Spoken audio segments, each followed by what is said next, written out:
10x your service design offering with Smaply. Take 20% off any order with This Is HCD 20 off. Let's superpower you and your design team's potential. Sign up at smaply.app. Enjoy the episode from your friends at Smaply, helping support This Is HCD podcast. Welcome to Worldwide Waste, a podcast about how digital is killing the planet and what to do about it. What is quality when it comes to web design, web development, web management? How do we know the customer is having a quality experience? How do we know as a web professional that we are doing a quality job?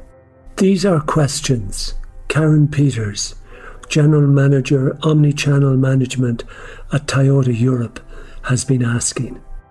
I must apologise that the quality of the recording of Karen's voice is very poor. We had technical difficulties. However, the quality of the information that Karen delivers is extremely high. In fact, it is some of the most important insights that I have heard in 25 years of working in web management.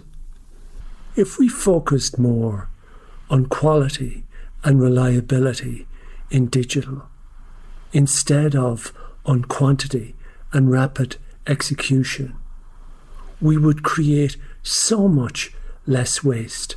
If you want to focus on quality on the web, one of the first things you do is focus on fast downloading pages. For us, the main thing is we saw, of course, a shift to mobile, and we've been mainly fighting with marketing for years on the importance of speed, right? That low speed pages is really chasing people away, combined with the fact that we had too much let's say hobby cooks in the kitchen trying to just quickly, little creative agencies trying to do something to quickly just do a campaign, and we needed something to show and to prove that this was impacting quality. It's also linked to a piece of work that we did on digital governance, where we said, look, we are a company known for quality of our products, the cars, we're obsessed by quality, but in essence, a digital product is also we should have the same care about quality. So we kind of revised our KPI framework, where in the beginning, everything was about site traffic. So now we put as a foundation, we have digital quality, we have digital satisfaction, and then we have business contribution. So we kind of like redesigned the framework we are working against just to make sure that we do deliver and the satisfaction. In fact, the whole work was starting from the top task analysis we did with you. But on the quality, what we're looking at is the loading time, the average JavaScript errors, the amount of mistakes, spelling mistakes, missing images, broken links, blah, blah, blah, blah. So we have a whole framework on this, which is showing the average performance by NMSE. We really challenge them to get to certain targets. So, for instance, on the speed, the most perfect speed would be score 1. Our target is currently 0.85, but in certain markets where, for instance, the consumer in the Nordics, they are even more demanding, we are raising the bar. Because at 0.85 performance in the Nordics is still not delivering the highest customer satisfaction. They still think it's too slow. So the whole digital quality framework that we designed was very much in line with our thinking on vehicle quality. So I started to have meetings with the quality division, the vehicle quality divisions in our team, to understand what is your definition of quality? How do you measure quality? And especially when we started to, with the releasing of the app, which is like a customer app that we have, the fact that the app is a product was even stronger than we had before. So because the app becomes a tool for the consumer to manage his car. So especially for this one, we went one step further in aligning what we call the typical vehicle quality processes and trying to think what could be the virtual replica. And this is now, for instance, also picked up by the quality team, and together there is an initiatives around what we call digital quality product alignment. It's still, of course, we're building it step by step. I'm not saying we are there yet. So what we have now achieved is that from our website, we see quality performance being really speed of loading and this kind of stuff. But we're taking it further step by step as we are evolving, and especially as, for instance, the role of an app is becoming more important. It continues to amaze me why we have so many poor quality websites. Too much poor quality code. Too much poor quality content. I always said it's because digital is a bit of cowboy lamps. Anyone who can code a little can go digital. A foundation of quality is how you deal with bugs, out-of-date content, broken links. Many organisations I've dealt with over the years find it extremely difficult to fix basic things, to remove out-of-date content, to fix broken links. We have someone who's looking, what is all the tickets that are coming in? So we can identify if there is a structural issue. Or it's really like a content issue. So we can more quickly identify a bug. And then we also have resolution time targets. So where sometimes the problem is really complicated. Like if it's a car configurator, the problem could be in the database, it could be in the code, it could be in the model setup, it could be in the images, it could be in the 3D, it could be really anywhere. But even for these ones, we have like a way or a process where all these people on that very specific complex one, they have a fixed time slot. Now, that's quite recent, by the way, in the week where all of them are available. So if one of the issues is occurring, they can all get on the phone and we can see what is the fastest way to resolve it. Because one thing is to see what is the quality. The second thing is to identify how many ongoing quality issues, because the website is constantly changing, right? How many of these issues can we identify as structural issues, and then also how quickly can we solve them instead of saying, oh, okay, there's something on the Belgian side, one day we will fix it. No, the issue is we've seen a reoccurring issue. How can we fix it? And this is all about the Kaizen thinking that we have in-house. And it took us maybe a bit too long to our own, if we reflect back, that we are sitting in the middle of an organization obsessed by quality. So it is more than natural that we're using all the tools and the frameworks that we can learn from our people working on the product quality to apply these same methods for us. Interacting with digital requires a reduction of the senses. That's one of the reasons why a lot of people feel particularly stressed with Zoom-type meetings. You can't really read the room. You can't really get a sense for what's actually happening.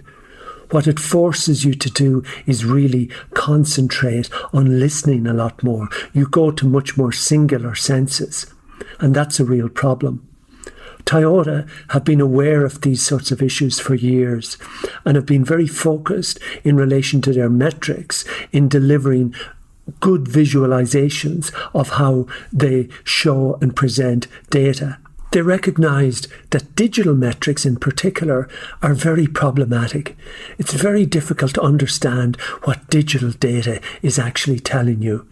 How many visitors, how many pages they looked at. It's very hard to get a sense for what all this means. So they looked at their core metrics, like page performance, and they said, how could we visualize this better? And they came up with a very interesting concept, a type of UFO-type orb that they place in their headquarters office in Belgium that they call Simon. We call it Simon because it looks like the game Simon, right? That we all know from when we were young with the full colors. It's turning around and it's changing colors. So if there is something, everyone see that something is going on. And the right people know how to interpret it. This is amazing. A UFO-type orb sitting in Toyota headquarters that changes colours based on the experience people are having on the website. So if the websites are downloading really quickly, the orb is nice and white coloured. However, as the websites begin to slow down, the orb begins to change colour and gets redder and redder. If you look in Toyota, the way we work the visualization of problems is one of the key elements that we learn in the whole Toyota concept. So the problem that you often have with digital that is perceived as very complicated, and when you start to explain, you're losing out all of the people. But by having kind of a device like this, you can very easily explain what it stands for. So it makes it much more accessible. So we had info sessions, even with our president and CEO, explaining what this thing was doing. It was not just on that topic. We were explaining everything that was happening in the team, but people remember it, right? One of the most important things you can do as a digital designer is to help visualize the experience that the people who are using your product are having, and bring that visualization into your organization in an empathetic way. We need innovative ideas like Simon to create a sense of what is actually happening out there. Because in most digital teams, we actually don't know what is actually happening out there in the world of use. And this is a real Achilles heel of digital. Another thing we have to do is create systems that allow for the ongoing maintenance and continuous improvement of the digital environment. So many times will we find a mistake on a website, bring that back, and then nothing happens. How can you be delivering quality if you're not able to respond to errors and bugs that you're finding on the website, and to be able to respond in a timely, efficient manner? The tool that we have, we can very quickly analyze. You can really drill down and see almost like where in the code is it, and then we can see, okay, which agency or which market or whatever who wrote this code, because we need to get in touch with them. Every month we have a digital quality stand-up meeting, and where we're going through all the quality KPIs and see where we have an issue. We also have one person who's almost full-time only looking into the quality items and escalating where it would be needed. So, but I think to really take a step back, a couple of years ago, we were really struggling on what we call digital governance, and we had created the pillars of what we call digital governance, of which quality is one of them. But we started to do interviews with really like GMs and above in the organization. What does digital mean for you? And this is where we realized that digital, everyone gives a different meaning to it. For some people, digital is anything you see on your screen. So if their email would be down, they would call me. But for some people, it's more like, okay, this is related to the website. So already to define together, what do we mean by digital, and what do we mean then by digital quality, was, I think, the starting point. But first of all, the most important thing is that we realized also in these discussions that that we have a very strong. We had KPIs, but we didn't have a governance framework for a digital product like we had it for fiscal. So where we manage the network, we have KPIs on network, we have KPIs on satisfaction, KPIs on quality, product quality, and things like this. So we really try to replicate this, but then for digital. Quality is an ongoing conversation, something that requires constant research. Toyota are famous for the reliability of their cars. What does reliability mean when it comes to the websites and the apps? Isn't it as important that the website is reliable, that the app is reliable? When we did the top task together with you, one of these items that came out very strongly was reliability. But reliability is a very broad topic. Reliability is also, I can rely on this bloody website to tell me now what I need to know. And now means that it's performing fast. I can find what I'm looking for. So it's a whole spectrum of elements that together will tick the box of what we call basic quality. So it's speed, bug-free, data correctness, accessible, and so on and so on. Toyota are becoming proactive when it comes to quality and reliability on their websites and apps.